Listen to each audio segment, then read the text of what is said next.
चाहे DHFL हो, चाहे श्रेय इंफ्रास्ट्रक्चर हो या फिर रिलायंस होम फाइनेंस हो, तीनों ही केसेस में जो रिटेल एनसीडी होल्डर्स थे उन्होंने उठाई भारी हेयर कट्स। बोले तो बहुत बड़ा नुकसान उठाया, डिस्पाइट द फैक्ट कि ये सारे डेट इंस्ट्रूमेंट्स थे जिनको कहा जाता है एक तरीके से फिक्स डिपॉजिट्स होते हैं, फिक्स रिटर्न्स देंगे, स्टिल बहुत भारी नुकसान उठाना पड़ा। लेकिन इन सब के बावजूद, इसके बावजूद कि IL&FS जैसा इतना बड़ा कांड हुआ, कोविड-19 के बाद ये पूरा सेक्टर प्रेशर में आया, NBFC कंपनीज ने लास्ट एक साल में, जी हाँ 1 ईयर में 5500 करोड़ रुपए रेज कर लिए, और वो भी नॉन कन्वर्टेबल डिबेंचर्स के रूप में। एंड नंबर्स की बात है कि भाई ये सारे रिटेल सेगमेंट से क्या, लास्ट 12 महीने, जी हाँ 12 मंथ्स में NBFC कंपनीज जिन्होंने रिटेल से पैसा लिया और हाँ उन्हें डिसअपॉइंट भी नहीं किया, डिसेंट रिटर्न भी दिया। आज का वीडियो थोड़ा सा हैवी होगा क्योंकि बहुत सारा डेटा और एनालिसिस होगा यहाँ पे। तो अगर आप इस तरह के हैवी नॉलेजेबल वीडियो के लिए रेडी हो rather than just profit screenshot, तो ही आप इस वीडियो को आगे देखिए। आज के स्मॉल केस रिव्यू शो में हम करेंगे NBFC स्पेस की हलचल को पूरी तरीके से ऑब्जर्व, क्या हो रहा है इस स्पेस में, किन स्टॉक्स में हमें इन्वेस्ट करना चाहिए, कौन से स्टॉक्स में होगा ज्यादा दम और कैसे हम सिलेक्ट कर सकते हैं best of the best NBFC companies. इसके कुछ टिप्स मैं एंड ऑफ द वीडियो में भी दूंगा, और हमारे नीड के लिए सबसे बढ़िया स्मॉल केस कौन सा होता है। तो चलिए पोरन पोली खा के शुरू करते हैं आज का ये एपिसोड। आगे जाने से पहले आने वाले वीडियो में मैं कौन सा NBFC या फिर बैंकिंग स्टॉक कवर करूं, कमेंट्स में जरूर बताइएगा। एज यू नो, आपके कमेंट्स के बेसिस पे ही हमारे सारे वीडियोस बनते हैं। तो पहले समझ लेते हैं कि आखिर ये NBFC होता क्या, व्हाट इज NBFC। एक NBFC या फिर नॉन बैंकिंग फाइनेंशियल कंपनी वो होता है जो सारे परफॉर्म करता है functions, for example financial leasing देना, लोन्स देना, परचेजेस करना। बस पब्लिक के पैसे से सेविंग्स और डिपॉजिट्स अकाउंट नहीं खोल सकता, करंट या सेविंग अकाउंट नहीं खोल सकता, चेक्स और ड्राफ्ट्स इशू नहीं कर सकता। बेसिकली इसका पूरा काम मेजॉरिटी लेंडिंग पे ही चलता है और वो होता है नॉन बैंकिंग फाइनेंशियल कंपनी। सो सबसे पहले समझते हैं कि क्या NBFC स्पेस में पैसों की क्राइसिस चल रही है। तो चलिए स्क्रीन के तरफ चलते हैं और आप अभी देख सकते हो कि फाइनेंशियल ईयर 2022 में NBFC कंपनीज ने कितना पब्लिक से डेट के थ्रू रेज किया है। इसे आसान तरीके से समझा जाए तो आप मान लीजिए एक तरीके का रिस्की फिक्स डिपॉजिट है जो रिटेल ने एक हायर रेट ऑफ रिटर्न के लिए लिया है। आप देख सकते हो कि मुथूट फाइनेंस क्लियरली यहां पर लीडर है जिसने इशू किया है करीब 1700 करोड़, और उसके पीछे है पिरामल कैपिटल हाउसिंग फाइनेंस और IIFL हाउसिंग फाइनेंस जैसे दिग्गज। अब आप ये क्लियरली देख सकते हो कि लोअर रेटेड लेंडर्स जैसे कि हुए शक्ति फाइनेंस लिमिटेड और इंडल मनी लिमिटेड, ये सबसे ज्यादा यील्ड दे रहे हैं 13.64% और 12.43%, और इनकी रीजन ये भी है कि ये BBB रेटिंग है। हमेशा याद रखिएगा कि जब भी किसी की रेटिंग कम रहती है वो इन्वेस्टमेंट इतना सेफ नहीं है। तो मैं पर्सनली तो भाई सिर्फ 4-5% एडिशनल रिटर्न के लिए इस तरह के रिस्क नहीं लेता हूं। सो एक चीज तो क्लियर है कि NBFC कंपनीज अपने बिजनेस तो ठीक ठाक चला ही रही हैं, अदरवाइज आपको इस प्रकार के डेट रेस करते हुए कभी नहीं दिखती।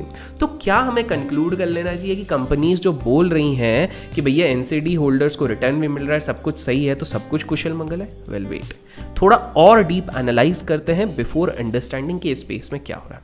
अब समझते हैं कि कोविड का इंपैक्ट कितना भारी पड़ा है इस पूरे NBFC स्पेस में।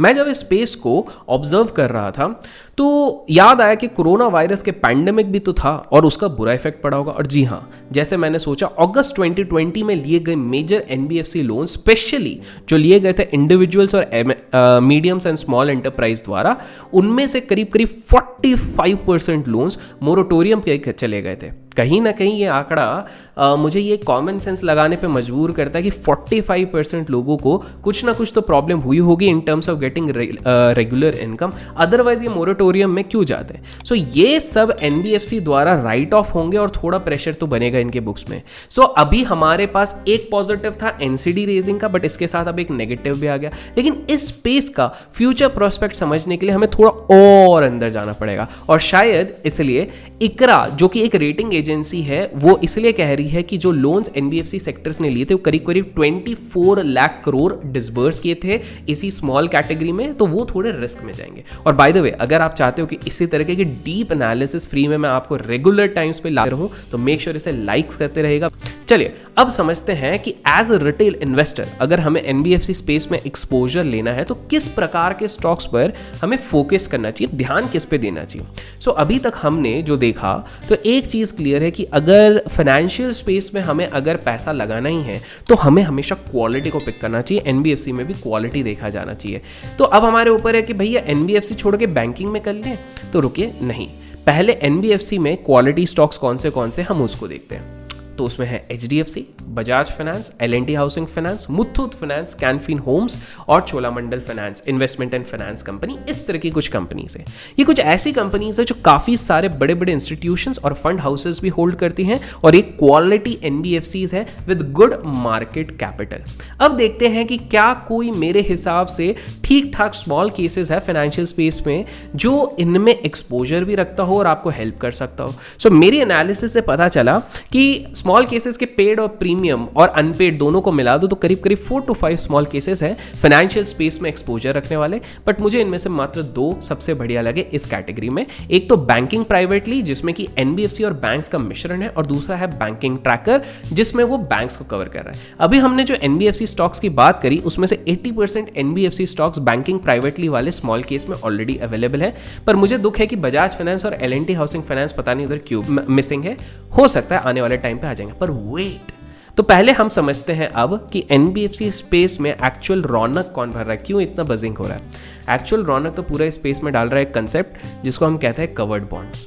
यूरोप में ये ऑलरेडी काफ़ी पॉपुलर था, काफ़ी सारे एनबीएफसीज एंड फाइनेंशियल इंस्टीट्यूशन इसको फॉलो करते थे और अब इंडिया में भी इंपॉर्टेंट हो गया बिकॉज इससे लिक्विडिटी और सस्ते इंटरेस्ट रेट में एनबीएफसीज को पैसा मिलता है। इसमें बहुत सारे लोन्स को पूल अप किया जाता है, लेट्स से बहुत सारे गोल्ड लोन्स को पूल अप कर दिया गया और उसको बना के एक covered bond. Risk of default इसमें बहुत कम होती है because gold as a collateral उस लोन पे ऑलरेडी रखा गया है और इसलिए बहुत सारे बड़े बड़े इंस्टीट्यूशनल प्लेयर्स इसमें इन्वेस्ट करते हैं। इसके सामने एनबीएफसी की लिक्विडिटी बढ़ जाती है जिसके कारण एनबीएफसी का cost of borrowing normal market से घट जाता है। सिंपल तरीके से मैं अगर समझाऊं तो एनबीएफसी को सस्ते में कैपिटल मिलता है वाया कवर्ड बॉन्ड्स जिसे वो आगे कस्टमर्स को पास करती है लोन्स के रूप में जिस पे वो हायर रिटर्न्स लेती है उनसे। सो जब सस्ते में लेके महंगे में आप कोई भी चीज बेचते हो तो आपको प्रॉफिट ही होता है। तो अभी आपके स्क्रीन पे देख सकते हो आप किस प्रकार से फाइनेंशियल ईयर 2020 में जहां एनबीएफसीज ने कवर्ड बॉन्ड से केवल 400 करोड़ रुपीस रेज किए थे, वहीं फाइनेंशियल ईयर 2021 में 18 करोड़ और अभी तक 225 करोड़ और भी ऐड कर चुके हैं। इसी के साथ हमें यह भी पता चलता है कि बड़ी मछलियां या फिर बिगीज हमसे ज्यादा जिनको पता रहता है because of the ease of information which these people are having, वो आप देख सकते हो स्क्रीन पर कि इनका मैक्सिमम एक्सपोजर यहां पर है। इनफैक्ट कवर्ड बॉन्ड्स में एचएनआईज और इंस्टीट्यूशंस का बहुत बड़ा वेटेज है which shows that yes they are also betting in this space. तो अब क्या हमें पैसे अगर फाइनेंशियल्स में लगाना है तो एनबीएफसीज में ही लगा दें? तो उसमें मैं कहूंगा नहीं। तो क्या फाइनेंशियल स्पेस में हम सिर्फ बैंक्स में लगा दें? जैसे काफी सारे लोग कहते हैं कि स्मॉल केसेस में बैंकिंग ट्रैकर पे ही लगा देते हैं, वो सबसे बेटर है। जैसे कि आप स्क्रीन पे देख सकते हो कि इस स्मॉल केस में तो सभी टॉप बैंक्स है, फॉर एग्जांपल एचडीएफसी बैंक है, कोटक बैंक है, एक्सिस बैंक है, एटसेट्रा। तो क्या इसमें लगा दे तो लाइफ जिंगल आला? वेल, वो भी सही नहीं है मेरे हिसाब से। तो अब क्या बोले, अब क्या करें? वेल, मैं कहूंगा कि आप डाइवर्सिफाई कीजिए। अगर आपको फाइनेंशियल स्पेस में ही लगाना है तो ग्रोथ के लिए एनबीएफसी में लगाइए और सेफ्टी क्वेश्चन के लिए बैंक्स में लगाइए। और ये हो सकता है possible with banking privately as इसके रिटर्न्स भी अच्छे हैं। And as you can see on the screen इसके पास मिक्स है top banks like Axis, Kotak bank, ICICI bank, HDFC bank and even NBFC के दिग्गज भी हैं। सो आपका जो रिस्क होगा वो पूरी तरीके से डिस्ट्रीब्यूटेड रहेगा फाइनेंशियल स्पेस में। वैसे मैं बैंकिंग प्राइवेट का भी लिंक डिस्क्रिप्शन में डाल दूंगा ताकि आप इसको रिसर्च कर सको और अगर आपको अच्छा लगे तो आप इस पे इन्वेस्ट कर सको। मेरे हिसाब से, मेरे रिव्यू में तो ये बेटर है। बट एनीवेज, अब मैं आपको टॉप 5 फैक्टर्स बताऊंगा जो आपको ध्यान रखने चाहिए while picking any NBFC stocks, because ये ध्यान नहीं रखा तो आप डेंजर में पड़ सकते हो।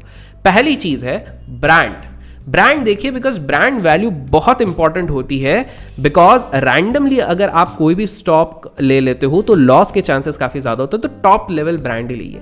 नेक्स्ट है इनके बॉन्ड की रेटिंग्स। आप देखिए, हमेशा याद रखिए, स्टार्टिंग में हमने बॉन्ड रेटिंग वाला एक कॉलम भी दिखाया था, जिसमें भी AAA रेटिंग या A+ है, वो थोड़े कंपैरेटिवली सिक्योर्ड रहते हैं, तो उन पे आप ज्यादा प्रेफर्ड कीजिए। तीसरा, मैनेजमेंट, सबसे इंपॉर्टेंट। आप हमेशा हर बार देखिए कि प्रमोटर क्या कर रहे हैं उन NBFCs में। जहां प्रमोटर बहुत ही ऐशो आराम की जिंदगी करते हैं या फिर हिस्टोरिकली कॉर्पोरेट गवर्नेंस के इशू में फंसे, जैसे फॉर एग्जांपल DHFL ग्रुप जो वाधवास का था, उनने ऑलरेडी पहले कांड किए हुए थे HDIL को लेके। बाय द वे DHFL का भी एक वीडियो अपन ने बनाया, आप जाके देख सकते हैं अपने चैनल पे। तो ये आपको इधर से समझना है। नेक्स्ट आपको देखना है कि पैन इंडिया प्रेजेंस है कि नहीं। ये भी एक बहुत इंपॉर्टेंट फैक्टर है, बिकॉज इससे क्रेडिबिलिटी बढ़ती है। For example HDFC, Muthoot finance etcetera, ये जो है ये गुड साइन है, बिकॉज ये आपको बता रहा है कि भैया इनका पैन इंडिया प्रेजेंस है, तो आप घटिया या कम क्वालिटी वाले NBFC से दूर रह सकते हैं। एंड फाइनली हमें क्रॉस एसेट बेस वाले NBFCs का एक डाइवर्सिफाइड पोर्टफोलियो बनाना चाहिए। जैसे कि बैंकिंग प्राइवेट में आप देखोगे कि HDFC है वो हाउसिंग फाइनेंस के कोलैटरल्स पे चलती है, मुथूट गोल्ड पे हो गए। इस तरह से अलग अलग वाले लीजिए, सिर्फ एक ही पर्टिकुलर सेक्टर वाले लैंडिंग पे मत रहिए, अलग अलग जिस पे कर रहे हैं उस पे लीजिए। आशा करता हूँ आज की इस वीडियो से आपको कुछ नया सीखने मिला होगा, और अगर इसी तरह के एनालिसिस वीडियो आपको आगे भी चाहिए तो मेक श्योर इस वीडियो को जितना हो सके लाइक और शेयर कीजिए, और डिस्क्रिप्शन में आपको बैंकिंग प्राइवेटली स्मॉल केस का भी लिंक मिल जाएगा। Till then keep learning, keep growing, keep investing and keep trading.